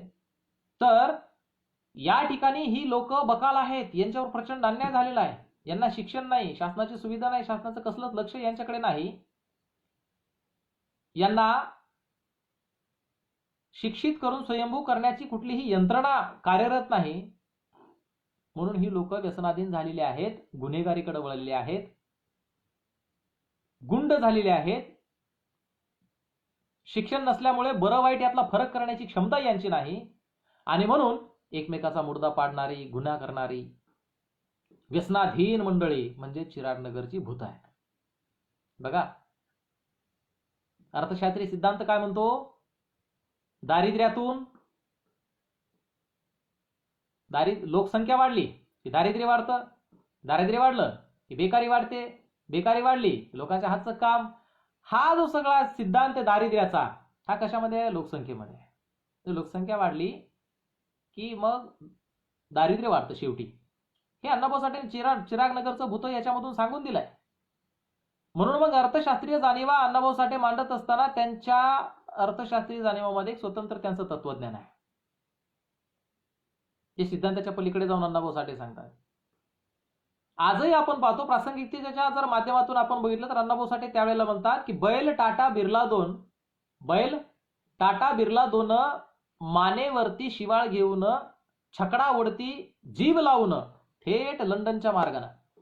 पहा, म्हणजे अण्णाभाऊ साठेंच्या डोक्यामध्ये काय? टाटा बिर्ला नावाचे जे व्यापारी आहेत, हे व्यापारी कुणाच्या म्हणण्यावर इथे या ठिकाणी व्यापार करतायत? तर ब्रिटिशांच्या म्हणण्यावर या ठिकाणी व्यापार करतायत. या व्यापाऱ्यांना इथल्या भारताच्या संपत्तीचं, भारताच्या अर्थकारणाचं काही देणं घेणं नाही. या लोकांना व्यापार करायचा आहे कुणाच्या म्हणण्यावर? लंडनच्या. याला आज जर आपण तौलनिक पद्धतीने जर पाहिलं तर आजचे अदानी अंबानी आपण सरकारच्या इशाऱ्यावर काम करत असताना आपण झालेले आरोप पाहतो की नाही? मग एवढे मोठे मोठे व्यापारी कोणाच्या इशाऱ्यावर काम करतात? सरकारच्या. एका विशिष्ट पक्षाच्या सरकारवर आम्ही कुठेतरी त्यांचं ते संबंध जोडलेले आम्ही ज्या वेळेला पाहतो त्यावेळेला आम्हाला हे दिसतं की अण्णाभाऊ साठेंनी हे विचार 1940च्या दशकामध्ये मांडून ठेवलेले आहेत. 1950च्या दशकामध्ये अण्णाभाऊ साठे व्यवस्थेवर आसूड ओढताना सांगतात की बैल टाटा बिर्ला दोन मानेवरती शिवाळ घेऊन, छकडावरती जीव लावून थेट लंडनच्या मार्गाने. म्हणजे अर्थकारण भारताच्या अर्थशास्त्रीय सिद्धांतामध्ये अण्णाभाऊ साठे कसं सांगतायत की भारताचं जीडीपी कसं असलं पाहिजे. मग थेट जर लंडनच्या मार्गाने जर तुम्ही त्यांचा विचार करून जर हे करणार असाल तर भारताच्या अर्थव्यवस्थेचं काय, ही अर्थव्यवस्था धोक्यात घालण्याचं काम कोणी केलं तर या प्रमुख उद्योजकांनी केलं. आणि म्हणून सरकार यांच्यावर मेहरबान आहे. आणि वास्तविकला आजचा जर विचार केला तर सरकार व्यापाऱ्यावर कसं मेहरबान असतं हे आपल्याला नव्यानं सांगायची आवश्यकता आहे. यानंतर एक महत्वाचं सांगायचं म्हणजे अण्णाभाऊ साठेंनी जे भांडवलदारांशी आजीवन लढा दिला तो अर्थशास्त्रीय सिद्धांताचा आहे, जो मुंबईच्या लावणीमध्ये अण्णाभाऊ साठेंनी सांगितलं. मुंबईत उंचावरी मलबार हिल इंद्रपुरी कुबेराची वस्ती तिथे सुख भोगती परळत राहणारे रात्रंदिवस राबणारे पिळेल ते खाऊन जगती. म्हणजे अहिरे नाहिरे वर्गाचं जे आहे हे अर्थशास्त्रामध्ये हेच आहे. अर्थशास्त्रीय सिद्धांत त्याच्यातून अण्णाभाऊ साठेंचे स्पष्ट होतात की अहिरे नाहिरे वर्ग काय आहे. एकीकडे कामगारांच्या हाताला काम असलं पाहिजे, माणसाच्या हाताला काम असलं पाहिजे आणि कामातून त्याचं अर्थार्जन झालं पाहिजे, त्याची उपजीविका भागली पाहिजे. परंतु आमच्या माणसानं काबाड कष्ट करून रात्रंदिवस राबून सुद्धा त्याची उपजीविका भागत नाही. हे कुठलं अर्थशास्त्र या देशामध्ये काम करत आहे? हे कुठल्या अर्थशास्त्रीय सिद्धांतामध्ये बसत आहे? माणसाच्या हाताला काम असणं आणि माणसाच्या विकासाचं ज्यांनी जबाबदारी घेतलेली आहे त्या कल्याणकारी राज्यामध्ये भारताला पाहत असताना अण्णाभाऊ साठे विचार मांडतायत. म्हणजे बघा अण्णाभाऊ साठेंच्या विचारातलं हे तत्वज्ञान आहे. म्हणून हे आता आमच्या सामाजिक शास्त्राच्या संशोधकांनी शोधून काढलं पाहिजे आणि शोधून काढून हे मांडलं पाहिजे. हे विविध आयामानं ज्या वेळेला आम्ही मांडू त्यावेळेला नवीन नवीन माहिती समोर येईल. वेगवेगळ्या माध्यमातून शोध घेतला आणि वेगवेगळ्या विषयाच्या माध्यमातून शोध घेतला तर अण्णाभाऊ साठेंच्या विचारातील तत्वज्ञान सुरू होईल. आणि आम्ही ज्याप्रमाणे सांगतो की अण्णाभाऊ साठे हे वादी होते त्या वादी होते त्या म्हणण्यापेक्षा अण्णाभाऊ साठे स्वतंत्र एक वाद आहे. अण्णाभाऊ साठे वाद एक स्वतंत्र विचारसरणी आहे. भले आम्ही मान्य करू टॉलस्टॉयचा, मार्क्सवादाचा, बाबासाहेबांचा, महात्मा गांधींचा, राहुल सांकृत्यायन, खलील जिब्रान वगैरे वगैरे विचारवंतांचा त्यांच्यावर प्रभाव होता. त्यांची विचारसरणी त्यांनी लेनिन स्टॅलिन वगैरे असतील यांची विचारसरणी त्यांनी फार वाचली, परंतु स्वतंत्र विचारसरणी निर्माण केली हे तितकंच सत्य आहे. हे सांगितलं गेलं पाहिजे. रशियामध्ये ज्या वेळेला अण्णाभाऊ साठे जातात आणि रशियाचा दौरा करत असताना माझा रशियाचा प्रवास वर्णन ज्या वेळेला आपण पाहतो मग रशियाच्या प्रवास वर्णनामध्ये अण्णाभाऊ साठे काय सांगतायत तर अण्णाभाऊ साठे ज्या वेळेला तिथे गेले त्यावेळेला तिथल्या अँबॅसिडरने विचारलं तुम्हाला काय काय पाहिजे. मग अनेक प्रतिनिधींनी सांगितलं मला या ठिकाणचं संगीत पाहिजे, कोणी सांगितलं मला व्यापार पाहायचा आहे. अण्णाभाऊ साठेंची वेळ ज्या वेळेला आली त्यावेळेला अण्णाभाऊ साठेंनी सांगितलं की मला या ठिकाणचा फुटपाथ पाहायचा आहे. ती रशियन एम्बसी परेशान झाली आणि त्यांनी सांगितलं की हे असे कसे प्रतिनिधी आहेत यांना फुटपाथ पाहायचा आहे. आणि त्यावेळेला त्यांनी विचारलं की असं का तर त्यांनी सांगितलं की रशिया या देशानं साम्यवाद स्वीकारलाय. मग साम्यवादामधला कुठलं तत्व या ठिकाणी काम करतंय हे मला फुटपाथवर पाहायला मिळेल. पहा अण्णाभाऊ साठेच्या विचाराची ताकद पहा. कोणी नैसर्गिक सौंदर्य पाहतं, कोणी डोंगर पाहतं, दऱ्या पाहतं, बिल्डिंग पाहतं, शहरं पाहतं, परंतु अण्णाभाऊ साठे काय पाहिलं रशियामध्ये? फुटपाथ. अण्णाभाऊ साठेंनी स्पष्ट सांगितले की मला त्या ठिकाणचं दैन्य दास बकाल वस्ती त्या ठिकाणचा कामगार दिसला पाहिजे, त्याच्या जीवनामध्ये साम्यवादाने काय फरक आणलाय, काय परिवर्तन आणलंय हे मला पाहायचंय. एवढं सगळं करणारा माणूस तत्वज्ञानी असलं का साधं कोणीतरी असं विचार मांडावेत. म्हणून अण्णाभाऊ साठेंची जी ही विचारसरणी आहे या विचारसरणीमध्ये कुठेतरी समतेच्या माध्यमातून चालणारा जो लढा आहे हा पाहण्याचा अण्णाभाऊ साठे प्रयत्न करतात. हे अण्णाभाऊ साठेंच्या विचारसरणीतलं अण्णाभाऊ साठेंच्या विचारातील एक स्वतंत्र तत्वज्ञान आहे. परंतु याचे जे विविध पैलू आहेत हे बाहेर आले पाहिजे, हे सांगितले गेले पाहिजेत आणि या पैलूंचा संशोधक पद्धतीनं या ठिकाणी मांडणी करून या समाजामध्ये त्याची पेरणी झाली पाहिजे. असे अनेक गोष्टी आहेत अण्णाभाऊ साठेंच्या ज्या तत्वज्ञानाच्या आधारावर आपल्याला सिद्ध करता येतील. परंतु प्रामुख्यानं मग अण्णाभाऊ साठे आम्ही आता राज्यशास्त्रीय विचारवंत आहेत, अर्थशास्त्रीय विचारवंत आहेत, समाजशास्त्रीय विचारवंत आहेत, मानसशास्त्रीय विचारवंत आहेत. अण्णाभाऊ साठे हे इतिहास लेखक आहेत, इतिहास लेखन शास्त्रामध्ये पारंगत असलेले आहेत. कारण की 16व्या शतक ते 2000 या 5-5 शतकांचा अभ्यास करणं आणि लिहिणं हे कुठेतरी इतिहासामध्ये पारंगत असलेल्या आणि लेखनशास्त्र अवगत असलेल्या माणसाचंच ते काम आहे. म्हणून संशोधक असल्याने अण्णाभाऊ साठे आहेत हे मांडले पाहिजेत. अण्णाभाऊ साठे लेखकाच्या पलीकडे कुठेतरी जाऊन नेते आहेत. अण्णाभाऊ साठे नेतृत्व करतायत. अण्णाभाऊ साठे संघटक कुशल संघटक आहेत. अण्णाभाऊ साठे अभिनेते आहेत. अण्णाभाऊ साठे लोक कलावंत आहेत. या नवीन नवीन पैलू आणि या नवीन नवीन छटा मांडल्या गेल्या पाहिजेत. ज्या लोकांना या अमान्य असतील त्या लोकांनी संशोधकाच्या बाजूला येऊन बसावं आणि वस्तुनिष्ठतेची खात्री करून घ्यावी. आणि ज्या वेळेला आम्ही अभ्यास करतो, ज्या वेळेला सिद्धांताची निर्मिती करतो, त्यावेळेला काय सांगतो की संकल्पना ज्या वेळेला बुद्धीच्या कसोटीवर घासल्या जातात आणि त्या वस्तुनिष्ठतेच्या पायरीवर उतरत असतात त्यावेळेस सिद्धांताची निर्मिती होते आणि विविध सिद्धांतामधून विचारसरणी जन्माला येते. हेच आहे अण्णाभाऊ साठेंच्या डोक्यामध्ये ज्या संकल्पना आहेत. अण्णाभाऊ साठेंनी जिथपर्यंत ह्या सगळ्या विविध विषयावर काम केलेले, विचार व्यक्त केलेले, त्या अण्णाभाऊ साठेंच्या डोक्यात असलेल्या वेगवेगळ्या संकल्पना आहेत. याला वि. स. खांडेकर, नासी फडके किंवा नारायण सुर्वे यांच्यासारख्या लेखकांना याच्यामध्ये कुठलंही साम्य नाही.